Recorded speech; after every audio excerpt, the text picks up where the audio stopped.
그는 매달 첫째 주 월요일 오전 9시에 병원에 왔다. 자동문이 열리면 특유의 소독약 냄새가 먼저 코끝에 닿았다. 그 냄새는 낯설지 않았다. 처음 왔던 날보다도 더 익숙했다. 첩수대 위에는 늘 같은 자리에 꽃병이 놓여 있었다. 꽃은 바뀌어도 위치는 바뀌지 않았다. 대기실 벽에는 지난달과 똑같은 건강 포스터가 붙어 있었다. 혈압관리 요령과 운동의 중요성이 적혀 있었다. 그는 그 글을 읽지 않았다. 이미 여러 번 스쳐 지나간 문장이었다. 그는 아무 말 없이 번호표를 뽑았다. 기계가 종이를 내밀며 짧은 소리를 냈다. 항상 비슷한 숫자였다. 마치 이 시간에 오는 사람들의 순서가 정해져 있는 것처럼 느껴졌다. 사람들은 그를 잠깐 바라봤다가 다시 휴대폰으로 시선을 내렸다. 누군가는 이어폰을 끼고 있었고, 누군가는 보호자와 낮은 목소리로 이야기를 나누고 있었다. 그는 창가 쪽 세 번째 의자에 앉았다. 그 자리는 오전 햇빛이 가장 늦게 들어오는 자리였다. 햇빛이 천천히 바닥을 타고 올라와 그의 신발끝을 스칠 때쯤 대부분의 사람들은 이미 진료실로 들어가 있었다. 간호사가 이름을 불렀다. 김영수 어르신. 그는 허리를 펴고 천천히 일어났다. 그 순간만큼은 어깨가 조금 펴졌다. 이름이 또박또박 불리는 소리가 좋았다. 자신이 번호가 아니라 사람으로 존재하는 느낌이 들었다. 진료실 문이 닫히고 의사는 차트를 넘기며 말했다. 지난달과 큰 차이는 없습니다. 그는 고개를 끄덕였다. 어디가 특별히 아프다고 말하지 않았다. 어디가 전혀 아프지 않다고도 말하지 않았다. 청진기가 가슴에 닿는 동안 그는 천장을 바라봤다. 하얀 형광등 불빛이 아주 미세하게 흔들리고 있었다. 그 흔들림을 세고 있으면 시간이 잠시 멈춘 듯했다. 진료는 길지 않았다. 처방전도 거의 변함이 없었다. 그래도 그는 늘 다음 달 예약을 잡았다. 첩수대 직원은 익숙한 손놀림으로 날짜를 확인했다. 다음 달 같은 날로 잡아드릴까요? 그는 잠시 생각하는 듯 고개를 기울였다. 이미 답을 알고 있으면서도 굳이 한 박자 늦게 말했다. 네, 그때가 좋겠습니다. 대기실을 다시 지나 나오면서 그는 한 번 더 주변을 둘러봤다. 휠체어를 탄 노인, 보호자 손을 잡은 아이, 서류를 들고 분주히 걷는 간호사, 누군가는 웃고 있었고 누군가는 초조한 얼굴로 시계를 보고 있었다. 사람들이 계속 오가고 있었다. 그는 자동문 앞에서 잠시 멈췄다. 그리고 다시 안을 한 번 더 바라봤다. 누군가가 그를 보고 있었다기보다 그가 이 공간을 놓치기 싫어하는 표정에 가까웠다. 밖으로 나오자 차가운 바람이 불었다. 그는 외투깃을 세우며 아주 작게 중얼거렸다. 다음 달에 또 오면 되지. 병원은 그의 집에서 버스로 3정거장 거리였다. 굳이 올 이유가 있을 만큼 멀지도, 굳이 피할 만큼 가깝지도 않았다. 그는 매달 이곳에 왔다. 하지만 치료가 목적은 아니었다. 그의 집은 3층짜리 오래된 아파트의 맨 끝동에 있었다. 엘리베이터 문이 열리면 복도는 늘 조용했다. 문을 열고 들어가면 공기가 한 번 더 멈춘 듯했다. 신발장 위에는 오래된 가족 사진이 놓여 있었다. 사진 속에서 그는 환하게 웃고 있었다. 그 옆에는 아내가 서 있었다. 지금보다 훨씬 단단한 표정이었다. 거실에는 커다란 텔레비전이 하나 놓여 있었다. 그는 집에 들어오자마자 리모컨을 찾았다. 버튼을 누르면 화면이 켜지고 소리가 흘러나왔다. 뉴스 앵커의 목소리였다. 그는 내용을 듣지 않았다. 그저 소리가 집안을 채우는 것이 필요했다. 식탁은 4사람이 앉을 수 있는 크기였다. 하지만 의자는 하나만 당겨져 있었다. 그는 반찬을 조금씩 덜어놓고 천천히 밥을 먹었다. 젓가락이 그릇에 닿는 소리가 유난히 또렷하게 들렸다. 식사를 마치면 남은 음식은 다시 냉장고로 들어갔다. 냉장고 안에는 같은 반찬이 여러 통 겹쳐 있었다. 한 번에 많이 사두는 습관은 아직 그대로였다. 전화기는 거실 구석 작은 탁자 위에 놓여 있었다. 예전에는 자주 울렸다. 요즘은 광고 전화가 더 많았다. 아들은 지방에서 직장을 다녔다. 명절이면 오겠다고 말했지만 해마다 일정은 조금씩 바뀌었다. 딸은 해외에서 살고 있었다. 영상통화를 하자고 몇 번 말했지만 시간이 잘 맞지 않았다. 그는 달력을 보며 날짜를 체크했다. 다음 달 병원 예약 날짜에 동그라미가 쳐져 있었다. 그 옆에는 아무 표시도 없었다. 집안에는 발걸음 소리가 하나뿐이었다. 화장실 문이 열리고 닫히는 소리, 수도꼭지에서 떨어지는 물소리, 냉장고 모터가 돌아가는 소리, 그는 그 소리들 사이에 서 있었다. 창밖에서는 아이들 웃음소리가 들렸다. 아랫집에서 누군가 방문을 세게 닫았다. 그는 잠시 귀를 기울였다. 그리고 다시 텔레비전 소리를 조금 더 키웠다. 소리가 커질수록 집은 덜 조용해 보였다. 저녁이 되면 거실 불을 켜고 소파에 앉았다. 소파 옆 빈자리를 흘끗 보았다. 그 자리는 오래전부터 비어 있었다. 그는 손을 뻗어 리모컨을 다시 눌렀다. 채널이 바뀌고 화면이 바뀌어도 집안의 공기는 크게 달라지지 않았다. 그는 다음 달 병원 예약 날짜를 다시 한번 떠올렸다. 그날은 아침부터 나갈 이유가 생기는 날이었다. 집을 나설 명확한 목적이 있는 날이었다. 그는 벽시계를 바라봤다. 초침이 규칙적으로 움직이고 있었다. 그 소리는 너무 또렷해서 집이 더 조용해지는 느낌을 줬다. 그는 의자에서 일어나 창문을 조금 열었다. 찬 공기가 들어왔다. 그리고 다시 창문을 닫았다. 집안은 다시 그대로였다. 처음 병원에 온 날은 비가 왔다. 그는 우산을 제대로 펴지 못한 채 버스에서 내렸다. 손이 조금 떨렸다. 가슴이 답답했다. 숨을 크게 들이마셔도 끝까지 차오르지 않는 느낌이었다. 그는 스스로에게 말했다. 괜찮다. 잠깐 그럴 수 있다. 하지만 현관문을 닫고 난 뒤에도 답답함은 남아있었다. 그는 잠을 제대로 자지 못했다. 새벽에 한 번, 그리고 또 한 번 눈을 떴다. 벽시계 초침 소리가 크게 들렸다. 그 소리가 가슴까지 내려와 눌러앉는 것 같았다. 아침이 되자 그는 옷을 갈아입었다. 거울 앞에서 단추를 잠그다가 손이 멈췄다. 괜히 아내에게 말하고 싶었다. 나 오늘 병원 좀 다녀올게. 하지만 방 안에는 대답이 없었다. 그는 입을 다물고 밖으로 나갔다. 버스 안창문에는 비가 흐르고 있었다. 그는 창밖을 보다가 자신의 얼굴이 비친 것을 보았다. 얼굴이 조금 창백해 보였다. 그는 고개를 돌렸다. 병원에 도착했을 때 대기실은 예상보다 붐볐다. 감기 환자가 많았다. 기침 소리가 여기저기서 들렸다. 그는 기침 소리 사이에서 더 조용해졌다. 접수대에서 증상을 묻자 그는 가슴이 답답하다고 말했다. 접수대 직원은 익숙한 눈빛으로 고개를 끄덕였다. 심전도 먼저 하실게요. 그는 검사실로 들어갔다. 차가운 기계가 피부에 붙었다. 테이프가 떼어질 때 살이 살짝 당겼다. 그는 그 작은 통증에 오히려 안도했다.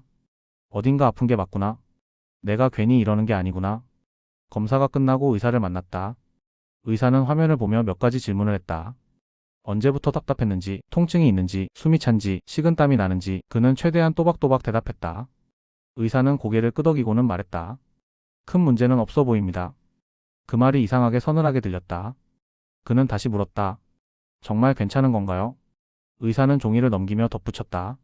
수치도 정상이고요. 심장 쪽으로 급한 소견은 없습니다. 그는 마음이 놓이기보다 더 불안해졌다. 그럼 이 답답함은 어디서 온 거지? 그가 말을 잇지 못하자 의사는 잠시 그를 바라봤다. 그리고 낮은 목소리로 말했다. 요즘 잠은 잘 주무세요? 그는 대답을 망설였다. 의사는 다시 물었다. 그는 고개를 끄덕였다. 먹습니다. 잘 먹습니다. 의사는 펜을 내려놓고 말했다. 검사로는 이상이 없는데 답답함이 계속되면 마음 쪽을 한번 생각해 보셔야 합니다. 그는 얼굴이 굳었다. 마음이요. 의사는 더 직접적으로 말했다. 그때 의사가 한 문장이 그의 귀에 오래 남았다. 외로움도 증상으로 옵니다. 그는 그 말을 인정하고 싶지 않았다. 그는 웃는 척했다. 그런가요? 그럼 약이라도 있나요? 의사는 처방전을 내밀며 말했다. 이건 큰 의미는 없을 수도 있어요. 그래도 불편하시면 드시고 다음 달에 한 번 더 봅시다.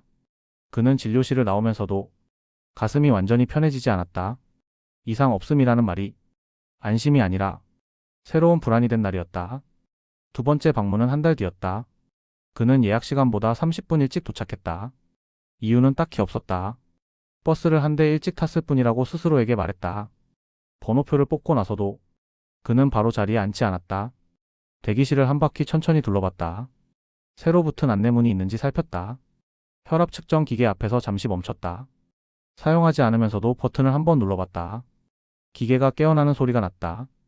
그는 그 소리가 괜히 반가웠다. 창가 쪽 세 번째 의자에 앉았지만 이번에는 등을 깊게 기대지 않았다. 사람들이 오가는 모습을 더 또렷이 보기 위해서였다. 첩수대 직원이 다른 환자에게 말했다. 어르신 지난달에도 오셨죠? 그는 그 말을 듣고 잠시 고개를 들었다. 자신에게 하는 말은 아니었지만 그 문장이 묘하게 마음에 남았다. 지난달에도 오셨죠? 속으로 되뇌었다. 나는 지난달에도 왔다. 다음 달에도 왔다. 다음 달에도 올 것이다. 간호사가 이름을 불렀다. 그는 또박또박 걸어 들어갔다. 의사는 비슷한 질문을 했다. 답도 비슷했다. 검사도 크게 달라지지 않았다. 그는 이번에는 증상을 조금 더 자세히 말했다. 밤에 2번 깼다고 말했다. 가슴이 더 자주 답답하다고 말했다. 사실은 확신이 없었다. 하지만 조금이라도 더 오래 앉아 있고 싶었다. 의사는 고개를 끄덕이며 말했다. 스트레스가 쌓이면 이럴 수 있습니다. 그는 스트레스라는 단어에 잠시 멈췄다. 지금 자신에게 남아있는 것이 스트레스일까? 아니면 비어있는 시간일까? 진료가 끝나고 나와서도 그는 바로 나가지 않았다. 정수기 앞에서 물을 한 컵 마셨다. 컵을 다 비우고도 잠시 그대로 서 있었다. 사람들이 지나가며 그를 스쳐갔다. 어떤 이는 급하게, 어떤 이는 천천히. 그는 그 속도 차이를 한참 바라봤다. 자신은 어디에도 급하지 않았다. 그 사실이 조금 서글펐다. 세 번째 방문 때는 접수대 직원이 먼저 인사를 했다. 어르신 오늘도 일찍 오셨네요. 그는 고개를 끄덕였다. 짧은 인사였지만 그 말이 하루 종일 머릿속에 남았다. 오늘도 그 말 속에는 반복이 들어 있었다. 반복은 습관이 되었고 습관은 이유가 되었다. 그는 점점 병원 안에서의 동선을 익혔다. 화장실 위치, 정수기 위치, 혈압계 위치, 어디에 서면 사람들을 더 오래 볼 수 있는지도 알게 되었다. 대기실 소파의 스펀지가 어느 자리가 더 푹신한지도 알게 되었다. 그는 스스로에게 말하지 않았다. 왜 이렇게 익숙해지고 있는지. 대신 다음 달 예약 날짜를 다시 확인했다. 그 날짜는 점점 더 선명해졌다. 집 달력에 표시된 다른 날들보다 병원 가는 날이 더 또렷해졌다. 그는 매달 병원에 갔다. 그리고 점점 더 오래 머물렀다. 치료보다 기다림이 길어지고 있었다. 네 번째 방문부터는 그가 먼저 말을 꺼냈다. 가슴이 조금 더 답답하다고 말했다. 숨이 짧게 끊긴다고도 말했다. 밤에 식은땀이 났다고 덧붙였다. 의사는 눈을 들어 그를 한번 바라봤다. 지난번 검사에서는 큰 이상이 없었는데요. 그는 시선을 피하지 않았다. 그래도 불안해서요. 그 말은 절반은 사실이었다. 절반은 아니었다. 검사를 한 번 더 해보자는 말이 나오기를 기다렸다. 기다림은 길어질수록 좋았다. 의사는 잠시 생각하다가 말했다. 심전도 한 번 더 보시죠. 그는 작게 숨을 내쉬었다. 안도와 기대가 섞인 숨이었다. 검사실로 들어가면서 그는 걸음을 조금 늦췄다. 차가운 침대 위에 누웠다. 천장이 다시 눈에 들어왔다. 이번에는 형광등 흔들림을 세지 않았다. 검사가 길어지기를 바랐다. 간호사가 말했다. 긴장하셨나요? 그는 웃으며 고개를 저었다. 나이 먹으니까 겁이 많아져서요. 간호사는 가볍게 웃었다. 그 웃음이 생각보다 오래 남았다. 검사 결과는 다시 비슷했다. 의사는 차트를 덮으며 말했다. 수치는 괜찮습니다. 그는 이번에는 바로 고개를 끄덕이지 않았다. 잠시 말을 고르는 척했다. 그래도 혹시 모르니까 약을 조금 더 먹어볼까요? 의사는 처방을 조금 조정해 주었다. 그는 처방전을 받아들고도 진료실 문 앞에서 바로 나가지 않았다. 문 손잡이를 잡은 채로 잠시 멈췄다. 더 할 말이 있는 사람처럼 보이고 싶었다. 하지만 더 할 말은 없었다. 대기실로 나오자 그는 다시 자리에 앉았다. 번호가 다 끝났는데도 일어나지 않았다. 정수기 물을 2번 마셨다. 휴지통 옆에서 잠시 서 있었다. 누군가와 눈이 마주치면 괜히 고개를 끄덕였다. 그는 자신이 환자라는 사실을 붙잡고 있었다. 아프다는 이유가 있어야 이 공간에 오래 머물 수 있었다. 집으로 돌아가는 버스 안에서 그는 가슴을 손으로 눌러봤다. 정말 아픈지 확인하듯이. 통증은 크지 않았다. 그는 창밖을 바라보며 생각했다. 다음 달에는 조금 더 솔직해질까? 아니면 조금 더 아픈 척을 할까? 버스가 정류장에 멈췄다. 그는 천천히 일어났다. 병원에서 보낸 시간이 집으로 돌아가는 시간보다 길었다. 그는 그 차이를 계산하지 않았다. 하지만 몸은 이미 알고 있었다. 그는 매달 병원에 갔다. 조금씩 더 머물기 위해. 그날은 유난히 사람이 많았다. 접수대 앞에는 줄이 길게 늘어서 있었다. 휠체어를 탄 노인이 보호자 없이 앉아 있었다. 손등에는 주름이 깊게 패여 있었다. 그 노인은 자꾸만 주위를 둘러봤다. 누군가를 찾는 눈빛이었다. 하지만 아무도 손을 잡아주지 않았다. 간호사가 다가와 물었다. 보호자분은 어디 계세요? 노인은 작게 대답했다. 온다고 했는데 그 말 뒤에는 설명이 없었다. 그는 그 장면을 오래 바라봤다. 보호자를 기다리는 표정이 낯설지 않았다. 기다림이라는 감정이 몸 어딘가에 남아있는 것처럼 느껴졌다. 노인의 이름이 불렸다. 그는 일어나려다 다시 앉았다. 누군가 부축해주기를 잠시 기대한 눈치였다. 결국 혼자 일어났다. 걸음은 조금 흔들렸다. 그는 무의식적으로 자리에서 반쯤 일어났다. 도와줄까 싶어서였다. 하지만 다시 앉았다. 괜히 나서는 사람처럼 보이고 싶지 않았다. 진료실 문이 닫히고 대기실은 다시 조용해졌다. 그는 자신의 손을 내려다봤다. 손등의 핏줄이 더 또렷해 보였다. 언젠가 자신도 저렇게 기다릴지 모른다는 생각이 스쳤다. 그 생각은 오래가지 않았다. 대신 다른 장면이 이어졌다. 첩수대 직원이 전화를 받으며 말했다. 아내, 어르신 혼자 오셨어요. 그 말이 공기처럼 퍼졌다. 혼자 오셨어요. 그는 그 문장을 속으로 되풀이했다. 그는 늘 혼자 왔다. 누가 오지 않아도 온다고 말한 적도 없었다. 그는 자신이 기다리는 사람이 아니라 그냥 혼자인 사람이라는 걸 그때 처음 또렷이 느꼈다. 간호사가 그의 이름을 불렀다. 김영수 어르신. 그는 일어났다. 이번에는 어깨가 조금 덜 펴졌다. 진료실로 들어가면서 그는 문 손잡이를 잠시 오래 잡고 있었다. 의사는 비슷한 질문을 했다. 그는 대답을 하다가 멈췄다. 가슴이 답답하다는 말을 하려다 다른 말을 꺼냈다. 선생님. 의사가 눈을 들었다. 그는 잠시 말을 고르다가 작게 말했다. 제가 좀 자주 오는 편이죠. 의사는 잠깐 미소를 지었다. 걱정이 많으신가 봅니다. 그는 고개를 끄덕이지 않았다. 걱정이라는 말이 자신을 정확히 설명하지 못하는 것 같았다. 진료가 끝나고 대기실로 나왔을 때 아까 그 노인이 다시 보였다. 이번에는 혼자가 아니었다. 젊은 여자가 팔을 잡고 있었다. 노인의 얼굴이 조금 밝아 보였다. 그는 그 모습을 오래 보지 않았다. 대신 창가 쪽 세 번째 의자에 앉았다. 그 자리가 오늘은 조금 좁게 느껴졌다. 병원 안이 낯설게 느껴진 건 처음이었다. 그날은 진료가 예상보다 빨리 끝났다. 대기실 의자에 다시 앉을 틈도 없이 첩수대에서 처방전을 건네받았다. 오늘은 환자분이 많아서요.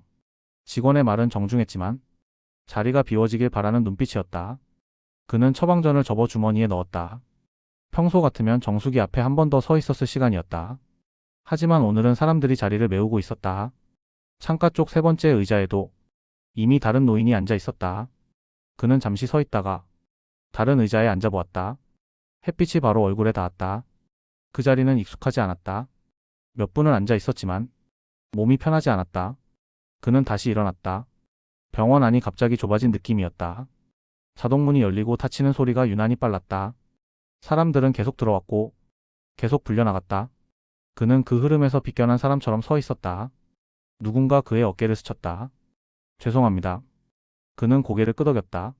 그 순간 자신이 이 공간에 오래 머물 이유가 없다는 생각이 스쳤다. 오늘은 예약도 끝났고 검사도 끝났고 다음 달 날짜도 정해졌다. 더 이상 붙잡을 명분이 없었다. 그는 자동문을 향해 걸었다. 문이 열리자 바깥 공기가 밀려 들어왔다. 그는 한 발을 밖으로 내딛었다. 늘 하던 대로 바로 버스 정류장으로 향하려다가 걸음을 멈췄다. 병원 옆에는 작은 공원이 있었다. 그는 한 번도 그쪽으로 가본 적이 없었다. 벤치에 몇 사람이 앉아 있었다. 어떤 이는 신문을 읽고 어떤 이는 햇볕을 쬐고 있었다. 그는 망설이다가 그쪽으로 걸어갔다. 벤치 끝자리에 조심스럽게 앉았다. 옆에 앉은 노인이 먼저 말을 걸었다. 병원 다녀오셨습니까? 그는 잠시 놀란 눈으로 옆을 보았다. 네, 그렇습니다. 노인은 고개를 끄덕였다. 저도 매달 옵니다. 그 말에는 특별한 의미가 없었다. 하지만 그는 그 문장을 그냥 넘기지 못했다. 매달 옵니다. 그는 가만히 웃었다. 저도 그렇습니다. 짧은 대화였지만 병원 안에서 나누던 말과는 달랐다. 여기에는 첩수도 없고 차트도 없고 진료 순서도 없었다. 그는 처음으로 병원 밖에서 누군가와 병원 이야기를 했다. 잠시 후 노인은 먼저 일어났다. 다음 달에 또 보겠네요. 그는 대답하지 못했다. 다음 달에도 자신은 병원에 올 것이었다. 하지만 그때는 이 벤치에도 앉아볼 수 있을 것 같았다. 버스 정류장으로 걸어가면서 그는 병원을 한번 돌아봤다. 건물은 여전히 그 자리에 있었다. 하지만 오늘은 그 건물이 전부는 아닌 것처럼 느껴졌다. 그는 버스에 올랐다. 창가에 앉아 공원을 다시 바라봤다. 병원에서 머무는 시간보다 벤치에 앉아있던 시간이 더 또렷이 남았다. 그는 가슴을 손으로 눌러보지 않았다. 대신 손을 무릎 위에 올려두었다. 버스가 출발했다. 그는 다음 달 병원 날짜를 떠올렸다. 그리고 그 옆에 공원이라는 단어를 조용히 붙여놓았다. 다음 달 병원 가는 날이 다가왔다. 그는 평소보다 조금 일찍 집을 나섰다. 버스를 타기 전 잠시 멈췄다. 병원 쪽으로 바로 갈 수 있었다. 하지만 발걸음이 자연스럽게 다른 쪽으로 향했다. 병원 옆 공원이었다. 벤치에는 아직 사람이 많지 않았다. 그는 지난번 앉았던 자리 근처에 섰다. 잠시 둘러본 뒤 조심스럽게 앉았다. 햇빛이 얼굴에 닿았다. 이번에는 그 자리가 불편하지 않았다. 옆 벤치에 앉은 노인이 먼저 말을 걸었다. 오늘도 병원 가십니까? 그는 웃으며 대답했다. 네. 조금 있다가요. 조금 있다가요. 그 말은 전과 달랐다. 예전에는 병원이 먼저였고 벤치는 없었다. 지금은 벤치가 먼저였다. 그는 공원을 천천히 둘러봤다. 아이를 데리고 나온 젊은 엄마가 있었고 강아지를 산책시키는 사람이 있었고 신문을 접어 무릎 위에 올려둔 노인이 있었다. 누군가의 보호자가 아니어도 이곳에 앉아 있을 수 있었다. 그는 손을 무릎 위에 올려두었다. 가슴을 눌러보지 않았다. 숨을 크게 들이마셨다. 이번에는 끝까지 차오르는 느낌이었다. 잠시 후 그는 자리에서 일어났다. 병원 건물이 보였다. 그는 천천히 걸어갔다. 자동문이 열렸다. 소독약 냄새가 익숙하게 스며들었다. 번호표를 뽑았다. 하지만 이번에는 바로 자리에 앉지 않았다. 정수기 앞에도 오래 서 있지 않았다. 진료가 끝나자 그는 다음 달 예약을 잡았다. 접수대 직원이 말했다. 다음 달 같은 날로 잡아드릴까요? 그는 고개를 끄덕였다. 그리고 덧붙였다. 그날 공원에도 좀 들렀다가 오겠습니다. 직원은 잠시 웃었다. 그는 병원을 나와 곧장 버스를 타지 않았다. 다시 공원 쪽으로 걸어갔다. 벤치에 앉아 몇 분 더 있었다. 아까 보았던 노인은 보이지 않았다. 대신 다른 사람이 앉아 있었다.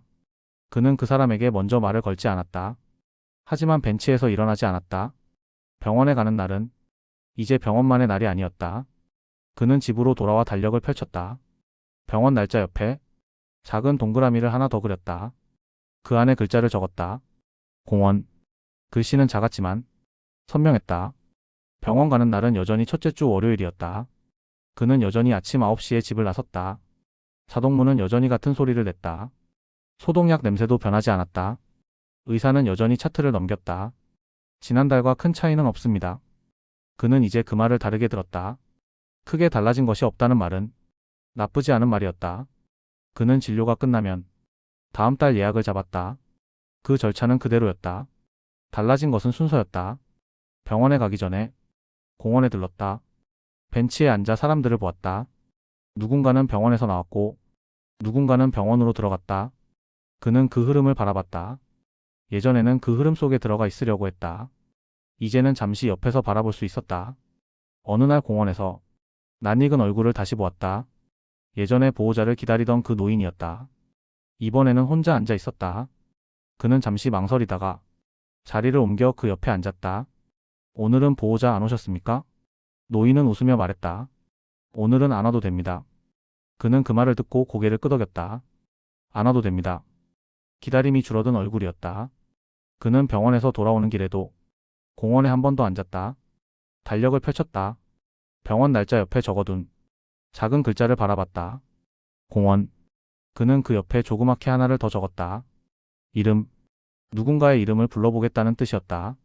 누군가가 자신의 이름을 불러주기를 기다리는 대신 먼저 부르겠다는 뜻이었다. 그는 달력을 덮었다. 다음 달 첫째 주 월요일은 여전히 병원에 가는 날이었다. 그리고 이제는 사람을 만나러 가는 날이기도 했다. 그는 매달 병원에 갔다. 여전히 치료를 받았다. 하지만 이제는 그것만이 목적은 아니었다. 여러분은 어떻습니까? 몸이 아니라 마음이 답답할 때 어디로 향하고 있습니까? 혹시 병원 말고도 먼저 들을 수 있는 자리가 있지는 않습니까? 다음 달 달력에 하나의 동그라미를 더 그려보셔도 좋겠습니다.